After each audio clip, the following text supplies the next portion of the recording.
Hello and welcome to the online platform of Rouse Academy for Competitive Exams. And I, Pragya Pandey, welcome you all to our very special series on Daily News Review. बात करते हैं आज के महत्वपूर्ण articles के बारे में। सबसे पहले चर्चा करेंगे जहां इंडिया ने साइन किया है free trade pact with 4 European countries. Important हो जाता है इंटरनेशनल रिलेशन के पॉइंट ऑफ व्यू से समझे, पेपर 3 के पॉइंट ऑफ व्यू से समझे तो ये पर्टिकुलर आर्टिकल महत्वपूर्ण है। क्यों? क्योंकि जब भी हम इकोनॉमिक पार्टनरशिप एग्रीमेंट की बात करते हैं या फिर हम फ्री ट्रेड एग्रीमेंट्स की बात करते हैं तो ये किसी भी नेशन में इन्वेस्टमेंट बूस्ट करने के लिए बहुत इंपॉर्टेंट हो जाता है। ऐसे में इंडिया ने साइन किया है trade and economic partnership agreement 4 European free trade association के साथ, जो कंट्रीज़ हैं Iceland, Lithuania, Norway and Switzerland. ये जो FTA है इसका माना जा रहा है कि इसकी वजह से इंडिया में लगभग 1 मिलियन जॉब्स का इन्वेस्टमेंट आएगा। ये जो है कहीं ना कहीं इंडिया का सेकंड फुल फ्लेजेड FTA है, जिसके अंतर्गत अगर हम बात करें तो इसके पहले भी UAE के साथ इंडिया इस तरीके का एग्रीमेंट कर चुका है, विच इज़ वेरी इंपॉर्टेंट।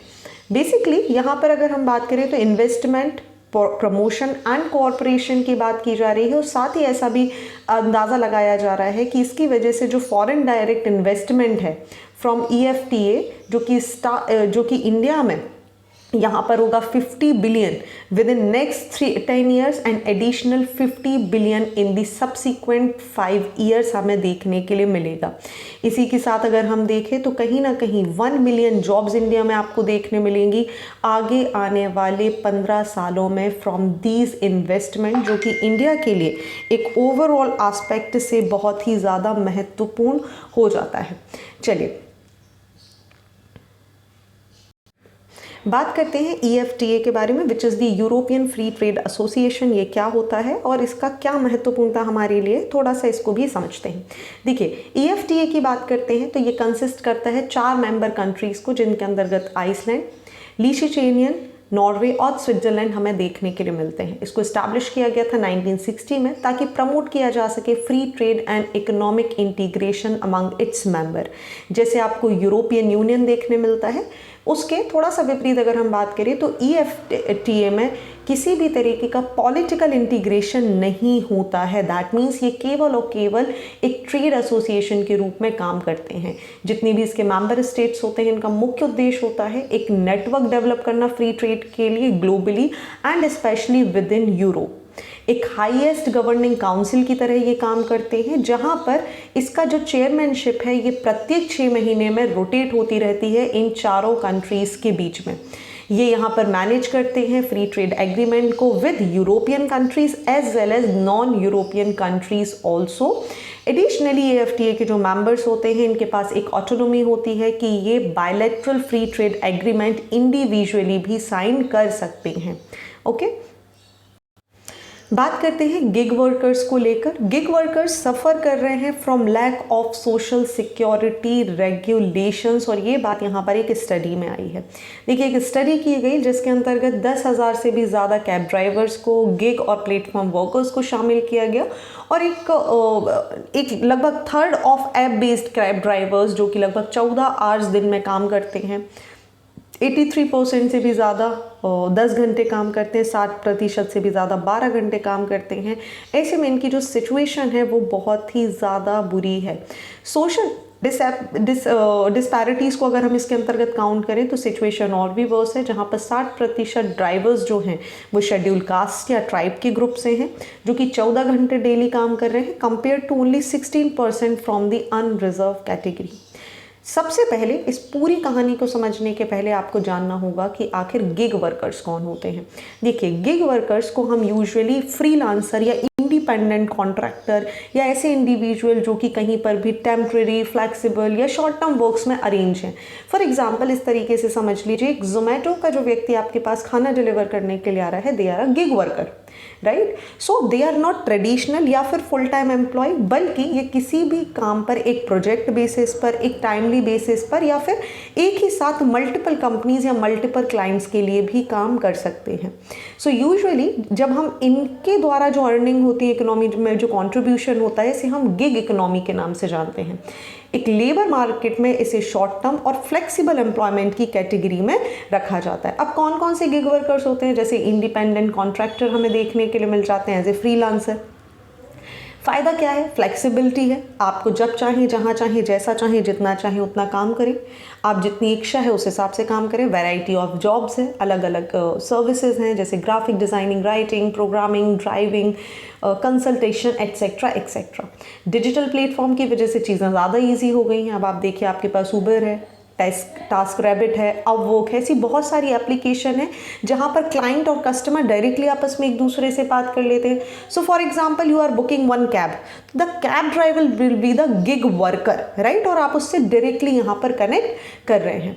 हालांकि क्योंकि जब ये शॉर्ट टर्म प्रोजेक्ट्स में एंगेज होते हैं, ऐसे में मल्टीपैलिटी या फिर कोई एम्प्लॉयमेंट बेनिफिट नहीं होना, मतलब यहाँ पर अगर हम बात करें health insurance, retirement plans, paid time of plans या कंपनी क्लाइंट के बीच में कभी कोई इशू आ जाना, ऐसे में इनको किसी भी प्रकार का प्रोटेक्शन नहीं मिलना इनके लिए सबसे बड़ा चैलेंज है, जिसकी वजह से यहाँ पर इस जो रिपोर्ट के हिसाब से जो इनकी कंडीशन है, फिजिकली एग्जॉस्ट हो जाते हैं, 14-14 घंटे काम कर रहे हैं, ठीक है, मेंटल हेल्थ इम्पैक्ट हो रही है।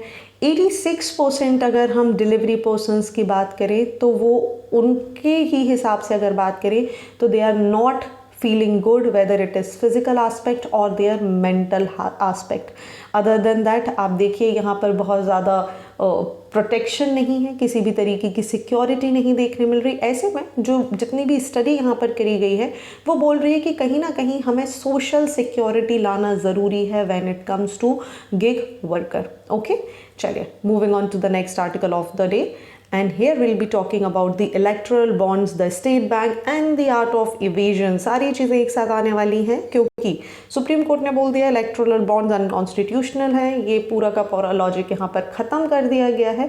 इलेक्टोरल बॉन्ड स्कीम को 15 फरवरी को 5 जजेस की बेंच ने सुप्रीम कोर्ट में बैठकर पूरी तरीके से खारिज कर दिया गया है। यहाँ पर SBI को बोला गया था कि भाई आपको क्या करना है, कि क्योंकि SBI is the authority, authorised bank है जो कि यहाँ पर EBs को रिलीज़ करता है। ऐसे में सुप्रीम कोर्ट का जो डायरेक्ट था कि स्टेट बैंक ऑफ इंडिया की आप ऑथराइज्ड बैंक हैं इशू करने के लिए, एनकेश करने के लिए इलेक्ट्रॉनिक बॉन्ड्स को, ऐसे में उससे रिलेटेड जितनी भी इंफॉर्मेशन है आप उसे 21 दिन के भीतर इलेक्शन कमीशन ऑफ इंडिया को दे दें। और इलेक्शन कमीशन ऑफ इंडिया इस पूरे के पूरे डेटा को अपनी पब्लिक वेबसाइट पर पब्लिक करेगा। फर्स्ट सेट में इंक्लूड किया गया इलेक्टोरल बॉन्ड्स की डिटेल क्या है, जो कि 12 अप्रैल 2019 से आज तक खरीदे गए हैं। डेट ऑफ परचेज क्या है, परचेजर का नाम क्या है, किस डिनोमिनेशन में खरीदा गया है, ये सारी चीज़ें यहाँ पर बतानी थी। दूसरे सेट में यहाँ पर बात की गई थी कि डिटेल ऑफ इलेक्टोरल बॉन्ड्स जिनको रिडीम कराया गया है पॉलिटिकल पार्टीज़ के द्वारा ड्यूरिंग द सेम पीरियड, ये इन्फॉर्मेशन भी यहाँ पर देनी थी। अब देखिए, SBI ने एक एफिडेविट लगाया और एक चैलेंज यहाँ पर उसके सामने। 2 days before the supreme courts deadline SBI ने एक एफिडेविट यहाँ पर फाइल किया और जहाँ पर उन्होंने बताया कि देखिए इस समय हमारी एक इनेबिलिटी है, हम कहीं ना कहीं एबल नहीं है डिकोड करने में, कंपेयर करने में और डिस्क्लोज करने में जो भी रिक्वायर्ड डेटा यहाँ पर मांगा गया था इन दी प्रिस्क्राइब टाइम फ्रेम। बैंक ने साथ में ये भी एक्सप्लेन किया कि डोनर की एनोमिनिटी को मेंटेन करना, detail of bond purchase, redemption, इन सभी को सेपरेट स्टोर किया जाता है। कोई सेंट्रल डेटाबेस हमारे पास नहीं है, ठीक है, इन सभी को स्टोर किया गया है। While detail such as purchaser का जो नेम है, KYC इन्फॉर्मेशन है, इन सभी को फिजिकली अलग किया जाता है। ऐसे में हमें सफिशिएंट टाइम चाहिए कि हम ये डेटा आपके सामने लेकर आ सकें।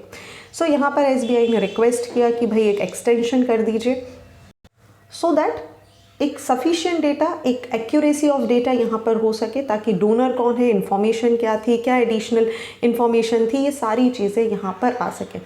SBI का ये जो सबमिशन है इसके साथ ही लगभग 22,217 इलेक्टोरल बॉन्ड्स को यूज़ किया गया था फॉर द डोनेशन किसी भी पॉलिटिकल पार्टी के लिए। इन एफिडेविट्स में कौन कौन सी चीज़ें बात आ रही हैं, भाई देखिए, नेम ऑफ बॉन्ड क्या है, परचेजर कौन है, बॉन्ड की डिटेल क्या है, किसने एनकेश कराया, कब करवाया, किस डिनोमिनेशन में इसको इशू किया गया था, ये सारी चीज़ें इसके अंतर्गत बात की जा रही है। चूँकि सुप्रीम कोर्ट का जब जजमेंट आया था तो उन्होंने क्लियरली एम्फसाइज़ किया कि कहीं ना कहीं आप वोटर्स के अधिकार, राइट टू इन्फॉर्मेशन जो है, आप उसके साथ छेड़छाड़ कर रहे हैं और इसी की वजह से ये पूरा का पूरा जो EBs का कॉन्सेप्ट है ये गलत है। साथ ही इसके अंतर्गत एक और चीज़ हाईलाइट की गई कि जो कॉरपोरेट फंडिंग है with 94% of electoral bonds in term of value being of denomination of more than 1 crore rupees, जो कि कहीं ना कहीं कॉरपोरेट का पॉलिटिकल फाइनेंसिंग में एक बहुत बड़ा इन्वॉल्वमेंट दिखा रहा है, जिसकी वजह से भाई जब भी पॉलिटिकल पार्टीज़ को पर्टिकुलर एम्पावरमेंट मिलता है, वो वोट्स दिए जाते हैं, तो वो पॉलिसीज़ को इस तरीके से डिज़ाइन करते हैं कि उस पर्टिकुलर जो कंपनी है, जो कॉरपोरेट है, उसको फ़ायदा पहुंचाया जा सके। ऐसे में अगर हम बात करें स्टेट बैंक ऑफ इंडिया का सफिशिएंट टाइम लेना, डिले करना, कहीं ना कहीं इस पूरी चीज़ में एक क्वेश्चन मार्क लगा रहा है कि whether all this thing is happening due to the technical issue या एक्चुअली यहाँ पर इन सारी चीज़ों के पीछे कोई बहुत बड़ा हाथ हमें देखने के लिए मिल रहा है। ऑल राइट, चलिए बात करते हैं अगले आर्टिकल को लेकर। चलिए, लैंडमार्क चीज़ हुई है फ्रांस में, हम बात करने वाले हैं यहाँ पर फ्रांस में हुए बहुत ही एक अनोखे जजमेंट के बारे में। देखिए, 4 मार्च सिग्निफिकेंस डेट बन गई है फ्रांस के इतिहास में, जहाँ पर इंस्क्राइब कर दिया गया है फ्रेंच कॉन्स्टिट्यूशन में freedom of women to voluntarily terminate a pregnancy. France बन गया है पहली कंट्री पूरी दुनिया में, अगर हम यहाँ पर बात करें ग्लोबली, जिसने एंश्राइन कर दिए हैं ये rights as a constitutional provision, जो कि ग्राउंड ब्रेकिंग मूव है। 49 साल बाद अगर हम बात करें, 49 ईयर्स के बाद, after the legalisation of abortion. ऐसे में अब महिलाओं को पूरी स्वतंत्रता देना कि देखिए आपकी इच्छा है अगर आप टर्मिनेट करना चाहें प्रेगनेंसी को या नहीं। सिमोने डी बेवोयर पायोनियर वर्क यहाँ पर समझते हैं कि क्या था। देखिए, एक कॉम्प्रीहेंड हिस्टोरिकल कॉन्टेक्स्ट है वुमेन राइट्स को लेकर। जब भी हम फ्रांस की बात करते हैं, फ्रांस अपने आप में पहला ऐसा देश भी बन जाता है जिसने फ्रेटर्निटी की बात करी, जिसने इक्वालिटी की बात करी। पर्टिकुलरली जब हम ऐसे केस में भी बात कर रहे हैं तो फ्रांस अगेन इज़ लाइक अ मशाल लेके आगे चल रहा है, जहाँ पर उसने रेफर कर दिया है regardingly bodily autonomy, one must refer to the year 1949 when French feminist icon Simone de Beauvoir published the Second Sex. Important है, इसी एक्सटेंसिव फिलोसफिकल वर्क में डी बेवियर ने डेडिकेट किया था एक section of for the abortion within the chapter on motherhood, कि भाई theoretically ground work यहाँ पर कि भाई प्रो चॉइस है, एडवोकेसी होनी चाहिए। उन्होंने चैलेंज कर दिया था कि जो वुमेन्स को केवल और केवल एक माता के रूप में, एक केयर गिवर के रूप में देखना बहुत गलत है। महिलाओं की खुद की चॉइस है, उनके पास फ्रीडम होना चाहिए कि वो क्या करना चाहती हैं, इंटीग्रल है, उनके एग्जिस्टेंस के लिए बहुत इंपॉर्टेंट है। साथ ही यहाँ पर डी बेवियर ने ही आर्ग्यू किया था कि जो विमेन है to take charge of their biological destiny, उनकी खुद की इच्छा होनी चाहिए कि वो भाई लाइफ देना चाहती हैं या नहीं देना चाहती हैं। क्या सेफ्टी की जब आप बात कर रहे हैं, लीगल अबॉर्शन सर्विसेज की बात कर रहे हैं, कॉन्ट्रासेप्शन की बात कर रहे हैं, किसी भी चीज़ की बात कर रहे हैं, तो महिलाओं को अपनी बॉडी को लेकर, अपनी चीज़ों को लेकर पूरा क्लियर कट राइट होना चाहिए। साथ ही डी बेवियर ने यहाँ पर क्रिटिसाइज भी किया था जो हिपोक्रेसी है सोसाइटी में, जहाँ पर बहुत सारी महिलाओं को रिस्टोर कर दिया जाता है कि क्लैंडस्टाइन कर दिया जाता है अबॉर्शन के लिए, despite the threat of imprisonment for up to 5 years during her time. So कहीं ना कहीं महिलाओं को इन अधिकारों से वंचित रखना, उनके जब आप महिला सुरक्षा की बात कर रहे हैं, जब आप वुमेन इक्वालिटी की बात कर रहे हैं, तो it is the totally wrong. ऐसे में जो इम्पैक्ट है second sex on abortion legalisation, ये यहाँ पर पब्लिसाइज किया गया था 1945 में, और इसे अलग अलग लैंग्वेजेस में दुनिया भर में प्रकाशित किया गया। सिमोने डी बेवियर की अगर हम यहाँ पर बात करें तो फिलोसफिकल आइडिया ने बहुत क्रूशल रोल प्ले किया in shaping the discourse around the women's right and contributed to eventual legalisation of abortion in France. Manifesto आया 343 1971 में। सिमोने डी बेवियर ने ऑथर किया मैनिफेस्टो ऑफ द 343, जो कि एक पावरफुल पिटीशन थी जिसे 343 प्रोमिनेंट जो वुमेन हैं उनके द्वारा साइन किया गया था कि भाई ठीक है, एक्नॉलेज करिए इन सारी चीज़ों को। इस मैनिफेस्टो को बाद में अलग अलग जगह पर पब्लिश किया गया और उसी के साथ फ्रांस में इसके ऊपर चर्चा होने लगी, और इसी के साथ फाइनली जब हम बात करें तो इनको मिल गया है अधिकार, that they have a right कि वो अबॉर्शन करवा सकती हैं, टर्मिनेट भी कर सकती हैं। इंडिया की भी जब हम बात कर रहे हैं तो एक हिस्ट्री रही है, स्ट्रॉन्ग इंटरनेशनल कमिटमेंट है कि महिलाओं के अधिकारों के बारे में हम बात कर रहे हैं। और इसी को देखते हुए जब हम बात करेंगे तो सस्टेनेबल डेवलपमेंट गोल, जो कि 5th गोल है, जेंडर इक्वालिटी के बारे में हम बात करेंगे, which participate in the 2019 BISAT Partnership for Gender Equality and secured membership in the United Nations Commission on the Status of Women। हालांकि ये एफर्ट्स जो हैं कहीं ना कहीं इंडिया की कमिटमेंट को दिखाते हैं कि वो महिलाओं के अधिकार के लिए, जेंडर इक्वालिटी के लिए इंटरनेशनल स्टेज पर लगातार काम कर रहा है। But as of now India में इस तरीके की कोई राइट अभी नहीं है। वी हैव टू सी क्या इसका जो फ्रांस ने मूव लिया है, इसका देश और दुनिया पर किस तरीके से इम्पैक्ट पड़ेगा। चलिए बात करते हैं अगले आर्टिकल के बारे में। हम बात करेंगे कर्नाटका के वाटर क्राइसिस को लेकर। 7,000 से भी ज़्यादा गांव, 1100 से भी ज़्यादा वार्ड और 220 से भी ज़्यादा तालुका आज के समय में सफ़र कर रहे हैं। कर्नाटका इस समय वर्ज पर है, जहां पर कभी यहाँ फ्लड आ जाता है। कुछ दिनों पहले जब यहाँ पर फ्लड था, आज वो सिचुएशन है कि वाटर क्राइसिस का लोग सामना कर रहे हैं। ऐसे में भी अगर हम सबसे इम्पॉर्टेंट जगहों की बात करें तो मांड्या और मैसूर डिस्ट्रिक्ट, यहाँ पर क्रूशियल वाटर सोर्सेज, जहाँ पर आपको कावेरी नदी है, कावेरी नदी का वाटरशेड आ जाता है। कृष्णराज सागर डैम है जो कि सफिशिएंट, जो एक बहुत बड़े रिस्पॉन्सिबल डैम हो जाता है जब बेंगलुरु में वाटर सप्लाई की बात की जाती है। जहाँ कैपिटल सिटी एक सिग्निफिकेंट अटेंशन देख रहा है, वहीं अगर हम बात करें तो यहाँ पर वाटर क्राइसिस बहुत बड़े। Now we have to understand the reason कि आखिर यहाँ पर किस कारण से वाटर क्राइसिस है। तो पहला सबसे बड़ा कारण है इनसफिशिएंट रेन, जो कि आपको यहाँ पर देखने मिली। जबकि 2022 की सिचुएशन ऐसी थी कि यहाँ पर सरप्लस वाटर था, कावेरी नदी बिल्कुल बहुत ज़्यादा भर चुकी थी। लेकिन 2023 की अगर हम बात करें तो यहाँ पर सफिशिएंट बारिश नहीं हुई है। हिस्टोरिकल डेटा कहीं ना कहीं ये भी इंडिकेट करता है कि एक इरेक्टिक रेनफॉल पैटर्न है कर्नाटका का, स्पेशली बेंगलुरु की अगर हम बात करें तो वो कई बार ऐसी सिचुएशन को फेस करने के लिए तैयार नहीं रहा है। So the city despite being affluent and home to research institution का वाटर क्राइसिस के साथ सफ़र करना अपने आप में एक बहुत बड़ा चैलेंज का विषय है, क्योंकि बेंगलुरु कम से कम 1400 मिलियन लीटर पानी डेली कंज्यूम करता है from the Kaveri and ground water resources. वहीं ऐसे में जब बारिश नहीं हो रही है, बहुत ज़्यादा पानी का एक्सटेंसिवली इस्तेमाल किया जा रहा है, तो ग्राउंड वाटर रिचार्ज भी यहाँ पर कम हो चुका है। ग्राउंड वाटर रिचार्ज की कमी होना और डिमांड का बढ़ता जाना, कहीं ना कहीं आप देखेंगे तो वाटर डेफिसिट की सिचुएशन यहाँ पर क्रिएट कर चुका है। इस सिटी में अगर हम बात करें तो कंपैरेटिवली डेफिसिट यहाँ पर ज़्यादा है, क्योंकि आपको पता है मैक्सिमम जो लोग हैं, आईटी सेक्टर के लोग हैं, वो यहीं पर रहते हैं। हायर डिमांड है, जिसकी वजह से डिमांड और सप्लाई को मेंटेन करने में बहुत ज़्यादा प्रॉब्लम को फेस करना पड़ रहा है। क्लाइमेट चेंज अपने आप में एक दूसरा बहुत बड़ा रीज़न प्ले कर देता है। आप देखेंगे इरेक्टिक रेनफॉल है, जिसकी वजह से कहीं ना कहीं क्लाइमेट चेंज की वजह से बहुत सारा जो इस बार बारिश है, स्पेशली जब हम बात कर रहे हैं बेंगलुरु वगैरह के आसपास के क्षेत्रों में, तो यहाँ पर बारिश नहीं हुई है। सिटीज़ जैसे बेंगलुरु, अब आवश्यकता क्या है? देखिए, एक लॉन्ग टर्म सॉल्यूशन लेना ज़रूरी है।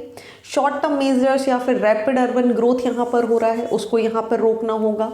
कहीं ना कहीं ग्राउंड वाटर रिचार्ज को बढ़ाना होगा, वाटर मैनेजमेंट के लिए काम करना होगा, तभी जाकर यहाँ पर कुछ किया जा सकता है। एंड सबसे इम्पॉर्टेंट यहाँ पर जो चीज़ है वो है कावेरी नदी की सफाई करना, क्योंकि देखिए जितना ज़्यादा यहाँ पर कचरा इस नदी में भरा हुआ है ना, उसकी वजह से इसकी जो वाटर रिटेंशन कैपेसिटी है वो कम हो चुकी है। आप सभी को पता है कावेरी मेजर रिवर है इंडिया में, जो कि ओरिजिनेट होती है at the elevation of 1341 metres Talakaveri से, जो कि ब्रह्मगिरी रेंज में है, चिरंगला विलेज में, कर्नाटका डिस्ट्रिक्ट में आता है। लगभग 800 किलोमीटर ये ट्रैवल करती है कर्नाटका तमिलनाडु में, यहाँ पर ये पानी सप्लाई करती है और उसके बाद बे ऑफ बंगाल में चली जाती है। लगभग 81,155 स्क्वायर किलोमीटर का इसका एक रिवर बेसिन हमें देखने मिल जाता है, जो कि तमिलनाडु, कर्नाटका, केरला और पुडुचेरी को यहाँ पर बेनिफिट प्रोवाइड करता है। एग्रीकल्चर के लिए इम्पॉर्टेंट है, क्योंकि 66.21% जितना भी एग्रीकल्चर लैंड है वो केवल और केवल कावेरी नदी के आसपास है। अदर देन दैट इसकी बहुत सारी ट्रिब्यूटरी भी हैं जिनके लिए भी वाटर सप्लाई का बहुत इंपॉर्टेंट काम करती है। बहुत सारे प्रोजेक्ट इस पर बने हुए हैं, जैसे Harangi project, Hemavathi irrigation project, Krishnaraja Sagar irrigation project, Kabini project, Mettur canal या दूसरे बहुत सारे प्रोजेक्ट हमें इसके ऊपर देखने के लिए मिल जाते हैं। इम्पॉर्टेंट क्यों है? क्योंकि ये जो नदी का डेल्टा है ये बहुत महत्वपूर्ण है। इनफैक्ट साउथ इंडिया में इसे गार्डन ऑफ सदर्न इंडिया के नाम से भी जाना जाता है, क्योंकि सबसे अच्छी जो सॉइल है, जो फर्टाइल सॉइल है, स्पेशली अगर हम बात कर रहे हैं black soil, red soil, laterite, alluvial soil, forest soil, mixed soil, ये सारा का सारा जो टाइप ऑफ सॉइल्स है ये केवल और केवल हमें इसके डेल्टा में ही देखने के लिए मिल जाता है। That is why this particular river become very important for Bengaluru and the near by states. चलिए बात करते हैं अगले आर्टिकल के बारे में। हम नए टोल कलेक्शन सिस्टम को यहाँ पर समझेंगे। एक नया सिस्टम यहाँ पर इंट्रोड्यूस किया गया है इंडियन गवर्नमेंट के द्वारा। स्पेसिफिकली बात कर ले तो ministry of road transport and highway के द्वारा इसको शुरू किया गया है। शुरू किए जाने की बेसिकली प्लानिंग की जा रही है कि एक modern highway toll collection system लाया जाएगा बिफोर द 2024 इलेक्शन। ये जो सिस्टम है ये ग्लोबल नेविगेशन सैटेलाइट सिस्टम पे चलेगा और कहीं ना कहीं जो हमारी ग्लोबल पोजीशनिंग सिस्टम मतलब जीपीएस है उसकी सहायता से इसमें काम किया जाएगा। बिल्कुल सिमिलर पैटर्न जैसा यूनाइटेड स्टेट्स में हमें देखने के लिए मिलता है। क्या प्रपोज्ड सिस्टम है इसको समझ लेते हैं, क्या कंपोनेंट्स इसके अंतर्गत होने वाले हैं। तो ये जो टोलिंग सिस्टम है इसके अंतर्गत ऑन बोर्ड यूनिट जिसे OBU के नाम से जाना जाता है, wait let me highlight these points for you. Okay, OBU एक ट्रैकिंग डिवाइस के रूप में इंस्टॉल किया जाएगा व्हीकल्स में। ये डिवाइस यहाँ पर यूटिलाइज करेंगी गगन। आप सभी को पता होगा जब हम गगन की बात कर रहे हैं तो ये इंडिया की अपनी नेविगेशन सैटेलाइट है जो कि एक्यूरेट लोकेशन या ट्रैकिंग करने में लगभग 10 मीटर के आसपास की ट्रैकिंग को एक्यूरेट तरीके से पहुँचाने में मददगार है। तो होगा क्या, ये जो OBU है इसको जैसे ही गाड़ियों में डिवाइसेस में इंस्टॉल कर दिया जाएगा, गगन के थ्रू ये यहाँ पर कनेक्ट करेगा, सैटेलाइट के थ्रू इसका नेविगेशन किया जाएगा, एक डिजिटल मैपिंग क्रिएट हो जाएगी और जैसे ही टोल से कोई भी गाड़ी निकलेगी, कितना उसने रन किया है, क्या डिस्टेंस ट्रैवल किया है, OBU की सहायता से बाय डिफ़ॉल्ट जो भी वॉलेट OBU के साथ लिंक है वहाँ से वो अमाउंट डिडक्ट हो जाएगा। सो ये पहली चीज़ है। इंपॉर्टेंट क्यों है? देखिए, बैरियर फ्री मूवमेंट करने के लिए ये इंपॉर्टेंट है। आप सभी को पता है कि भाई ठीक है, अभी तो आप बोल रहे हैं कि फास्टैग भी है, बट अभी भी फास्टैग में होता क्या है, गाड़ियों को रुकना पड़ता है और कई बार लाइन बहुत लंबी लग जाती है। ऐसे में इस सिस्टम को लाने का सबसे इम्पॉर्टेंट काम ये है कि इस टेक्नोलॉजी की सहायता से एक advance toll paying system create किया जाए ताकि जो एक्चुअल डिस्टेंस कवर हुई है हाईवे में उसी के आधार पर यहाँ पर पेमेंट किया जाए ताकि बैरियर फ्री मूवमेंट हो सके हाईवेज पे, कलेक्शन प्रोसेस इजी हो चुके, वेटिंग कम की जा सके, साथ ही यहाँ पर जो ट्रैवलर्स हैं उनको जिस तरीके की एक इनकन्वीनियंस फेस करना पड़ता है उसको भी कम किया जा सके। Along with that no doubt about it कि भाई इंडिया अपनी एफिशिएंसी, अपनी जो टेक्नोलॉजी में उसका जो महारत इंडिया हासिल कर रहा है उसको भी यहाँ पर शोकास करना है। एक और सिग्निफिकेंट चैलेंज समझिए जो कि इस प्रपोज्ड टोलिंग सिस्टम के साथ एसोसिएटेड है, which is the difficulty in recovering toll amount if road user fails to make the payment after completing the highway journey. ये चैलेंज अराइज होता है जब डिजिटल वॉलेट लिंक्ड जो कि ऑन बोर्ड यूनिट के साथ होगा अगर ये एम्प्टी है and there are no physical barrier to prevent non compliant vehicle. अब यहाँ पर एक ये बहुत बड़ी समस्या है कि इससे कैसे निकला जाए। सपोज आपका OBU वॉलेट खाली है और आप निकल गए, आपको तो कोई रोकने नहीं वाला क्योंकि वो तो डायरेक्टली कट हो जाएगा। नाउ व्हाट हैपन कि अगर आपके उस वॉलेट में तो पैसे ही नहीं है, वो कट जाएगा, तो क्या किया जाए। सो यहाँ पर ये जो एब्सेंस है फिजिकल बैरियर की, ये हालांकि एक चैलेंज क्रिएट कर सकती है। देन वी हैव टू सी किस तरीके से उसके साथ डील किया जाएगा। ऐसे में Gentry mounted automatic number plate recognition जिसे हम ANPR बोलते हैं, जो कि एक सिस्टम होता है ताकि अगर किसी भी तरीके का वायलेशन किया जाता है तो उसे आसानी से कैप्चर किया जा सके। ये वाला जो सिस्टम है, इस इंफ्रास्ट्रक्चर की अभी भारत में कमी है जो कि US में बहुत आसानी से देखने के लिए मिल जाता है। That is why US is quite successful when it comes to collecting the toll with the onboard unit system. So now the next question में ऑल्सो अराइज कि क्या फास्टैग को डिसकंटिन्यू कर दिया जाएगा। तो देखिए, propose satellite based tolling system जो है, इसकी वजह से कहीं से भी फास्टैग को डिसकंटिन्यू नहीं किया जाएगा। दोनों जो टैक्स कलेक्शन की मेथड हैं ये कोएग्जिस्ट करेंगी and government has not yet decided basically कि क्या OBU, जिसे हम ऑन बोर्ड यूनिट बोल रहे हैं, क्या ये मैंडेटरी होगा सारे व्हीकल्स के लिए या केवल अब नए आने वाले व्हीकल्स के लिए दिया जाएगा। क्योंकि फास्टैग आप जानते हैं 2016 में इसकी शुरुआत की गई थी, रेडियो फ्रीक्वेंसी आइडेंटिफिकेशन सिस्टम पर ये काम करता है और इसको मैंडेटरी कर दिया गया था गवर्नमेंट के द्वारा 2021 में एंड इट इज़ ओनली 2024, अभी भी लोग इसको अडॉप्ट किए हुए हैं। दिसंबर 2023 के अगर हम डेटा के अनुसार बात करें मिनिस्ट्री ऑफ ट्रांसपोर्ट के, तो 98.9% जो व्हीकल्स हैं जो नेशनल हाईवे से या टोल प्लाजा से गुजरते हैं वो फास्टैग का इस्तेमाल करते हैं, ठीक है। और ऐसे में कहीं ना कहीं उन्होंने बहुत सारी कंप्लेंट्स भी की हैं फास्टैग को से रिलेटेड, जिसमें एक ऑल्टरनेटिव सिस्टम को लाने के लिए भी काम किया जा रहा है। सो वी हैव टू सी कि इसका क्या रिजल्ट होगा। चलिए बात करते हैं हम गगन के बारे में। इम्पॉर्टेंट हो जाता है, चाहे आप स्टेट सर्विसेज की बात कर रहे हैं या फिर UPSC की बात कर रहे हैं, इंडिया की जो सैटेलाइट्स हैं, जो डिवाइसेस हैं, these plays very important role for your examination. Gagan की बात करें तो देखिए, ये GPS aided geo augmented navigation है, एक स्पेस बेस्ड ऑगमेंटेशन सिस्टम है जिसको डेवलप किया गया था इसरो और AAI which is the airport authority of India के द्वारा। बेसिकली इसका प्राइमरी ऑब्जेक्ट जो था वो था कहीं ना कहीं satellite based augmentation system create करना, ताकि सेफ्टी ऑफ लाइफ को लेकर काम किया जा सके। ये यहाँ पर GPS सिग्नल की जितने भी एरर्स थे, लाइक जैसे आयनोस्फेरिक डिस्टर्बेंस की वजह से GPS अच्छे से काम नहीं करता, कई बार टाइमिंग डिले हो जाता है, सैटेलाइट ऑर्बिट एरर की वजह से GPS अच्छे से काम नहीं करता, तो उसको दूर करने के लिए गगन को लेकर आया गया था। गगन यूटिलाइज करता है जियो स्टेशनरी सैटेलाइट्स को ताकि ब्रॉडकास्ट किया जा सके सिग्नल्स को, और इसकी वजह से जो सिग्निफिकेंस है, जो डेटा की एक्यूरेसी है, वो बढ़ाई जा सकती है। गगन को डिज़ाइन इस तरीके से किया गया है कि वो पूरे के पूरे इंडियन एयर स्पेस को नियर बाय जितने भी रीजन है, जितने भी क्षेत्र हैं, उसमें कवर करता है और लगभग 1500 किलोमीटर बियॉन्ड इंडियाज़ बॉर्डर तक आपको ये देखने के लिए मिलता है, जो कि बेनिफिशियल है उसकी नेबरिंग कंट्रीज़ के लिए भी। गगन के जैसे अगर हम बात करें तो गगन कई बार अपना डेटा अपने नियर बाय कंट्रीज़ जैसे अफ्रीका टू ऑस्ट्रेलिया तक को यहाँ पर शेयर करता है। All right, along with that Gagan inoperable हो जाता है with other international SBS system like wide area augmentation network, जिसे हम WAS बोलते हैं, या फिर हम EGNOS की बात करें जो कि एयर नेविगेशन रीजनल बाउंड्रीज के बाहर हमें देखने के लिए मिलते हैं। चलिए, moving on to the next article of the day, report turns spotlight on India's zero food children।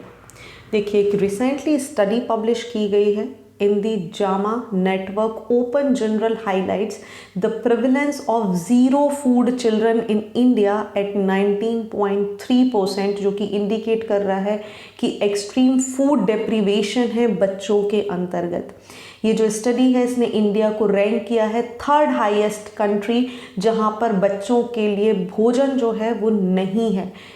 मतलब आप समझिए कि इंडिया का जो रेट है वो 19.3% है, जबकि गुयाना और माली का भी हमसे ज़्यादा परसेंटेज है। गुयाना 21.8% और माली 20.5% पर है।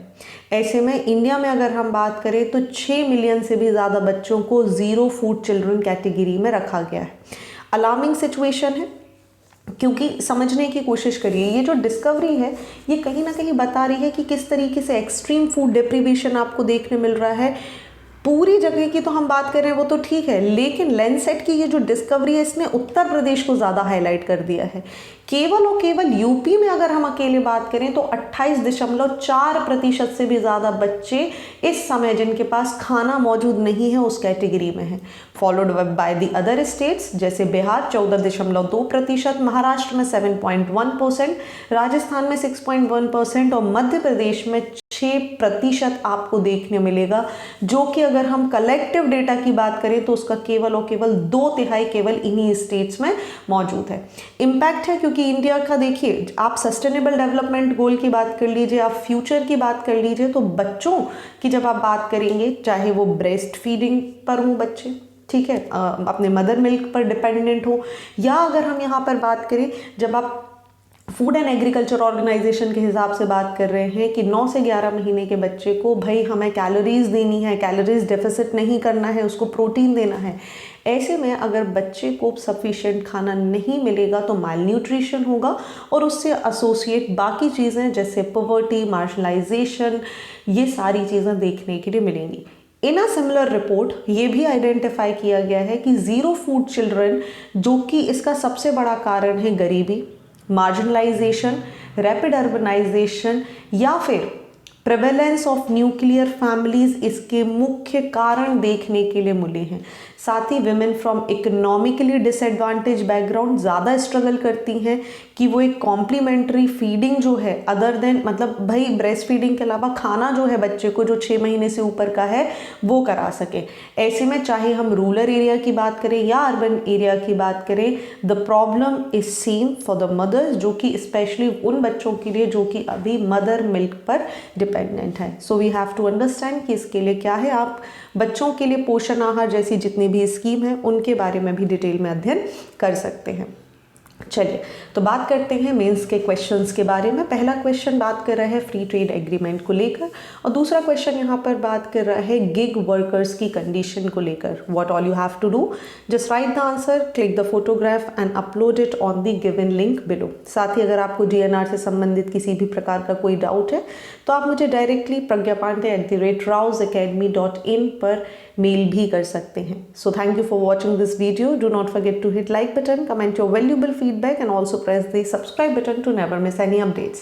Please follow us on Instagram and Facebook. Links are given below in the description box. Thank you and see you soon.